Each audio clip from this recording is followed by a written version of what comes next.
जाता है। मंथन करते करते करते साक्षात भगवान विष्णु राजा पृथु के रूप में वहां पर प्रकट होते हैं। तो महाराज वे कई वर्षों तक वे राजकाज संभालते हैं। राजा पृथु के कई पुत्र हुए। आगे जाकर वंश आगे बढ़ता है। उसमें राजा भरत होते हैं। राजा भरत प्रजा का पालन बड़ी सूझबूझ से करते हैं। कई वर्षों तक पालन करते हैं। उसके बाद वन की ओर चले जाते हैं अपने पुत्रों को राज सिंहासन देकर। अब वे वन में रहते, पूजा पाठ करते, साधारण सा जीवन जीते। एक दिन वे नदी में स्नान कर रहे थे तो नदी के एक किनारे पर मृगों का समूह था। मृग यानी हिरण, मृगों का समूह था। उसमें एक गर्भवती मृग मादा थी। अचानक से सिंह की गर्जना होती है। गर्जना से सब डर जाते हैं। तो जितने वो मृग थे वहां, वो सब छलांग लगाकर नदी के दूसरी ओर आने लगते हैं। तो उस मृग मादा ने भी छलांग लगाई तो उसके गर्भ से बालक नीचे गिर गया।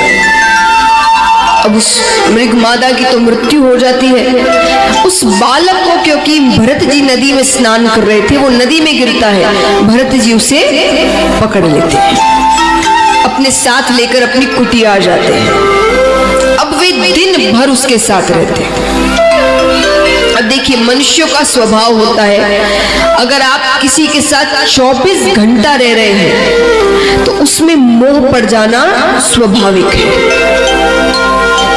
उससे प्रेम हो ही जाता है। तो 24 घंटा भरत जी उस मृग बालक के साथ रहते हैं। भोजन उसके साथ कर रहे हैं, स्नान उसके साथ कर रहे हैं, पूजा उसके साथ कर रहे हैं, उसे हर वक्त अपने पास रखते हैं। अब एक दिन वे पूजा की तैयारी कर रहे थे। वो मृग बालक कुटिया के बाहर खेल रहा था। अचानक से वहां मृगों का समूह आया। अपने जैसों को देखकर वो उनके साथ चला गया। अब भरत जी तुरंत बाहर आते हैं। पूजा की तैयारी हो गई थी उसे अंदर लेने को, वो गायब है। हर जगह ढूंढ रहे हैं, कहाँ गया, कहीं नहीं मिल रहा। दुखी हो जाते हैं। समय बीतता है, अंत समय आता है। अंत समय में भी उनके मुख में केवल एक ही नाम, मेरा मृग बालक कहाँ गया। अब कहते हैं महाराज, अंत समय में जिसका नाम मुख से लो वही योनि प्राप्त होती है। इसलिए कहते हैं भगवान का नाम लेना चाहिए कि इन योनियों के चक्कर से बाहर हो जाए, भगवान के धाम चले जाए।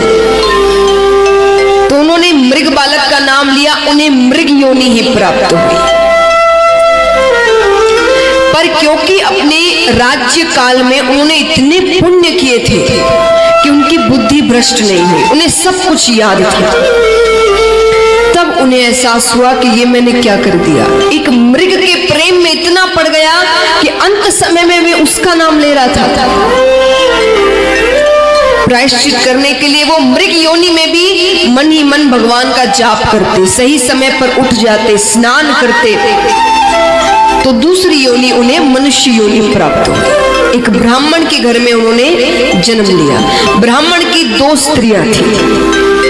एक स्त्री से कुछ बालक हुए थे, एक स्त्री से एक बालक और एक कन्या। वो एक बालक भरत जी थे। संयोग से उनका इस जन्म में भी नाम भरत ही पड़ा।